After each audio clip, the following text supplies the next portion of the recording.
Hello সুপ্রিয় একাদশ শ্রেণীর শিক্ষার্থী বন্ধুরা, এই যে বইটি তোমরা দেখতে পাচ্ছ এটি হচ্ছে সাঁতরা পাবলিকেশনের একাদশ শ্রেণীর নিউ সিলেবাস অনুযায়ী সেমিস্টার 1-এর উচ্চ মাধ্যমিক পুষ্টিবিজ্ঞান বই। তো এটি হচ্ছে বইটির ফ্রন্ট লুক আর এটি হচ্ছে বইটির ব্যাক লুক। তো ব্যাক লুকে রয়েছে বইটির বিশেষত্ব, এক নজরে তোমরা দেখে নিতে পারো। তারপরে এটির লেখক হচ্ছেন শ্রীমতী পরমা ভট্টাচার্য ম্যাডাম এবং সেই সঙ্গে রয়েছেন ডাক্তার দুলাল চন্দ্র সাঁতরা স্যার। ওকে, তো এখানে বইটার যে মুদ্রিত মূল্য রয়েছে 130 টাকা, এর উপর কিন্তু তুমি বিশেষ ডিসকাউন্ট পেয়ে যাবে।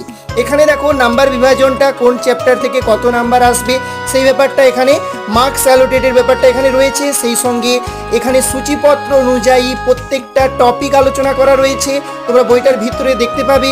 দেখো আমি দেখিয়ে দিলাম এবং বইটার শেষে রয়েছে দুটো মক টেস্টের জন্য পেপার কিন্তু পেয়ে যাবে। তো এই বইটার ডিটেলস রিভিউ খুব শীঘ্রই আমাদের চ্যানেলে আসছে। অবশ্যই তোমরা যারা এখনও আমাদের চ্যানেলের সঙ্গে যুক্ত হওনি অবশ্যই চ্যানেলটি সাবস্ক্রাইব করে যুক্ত হয়ে যাও প্রত্যেকে। ধন্যবাদ।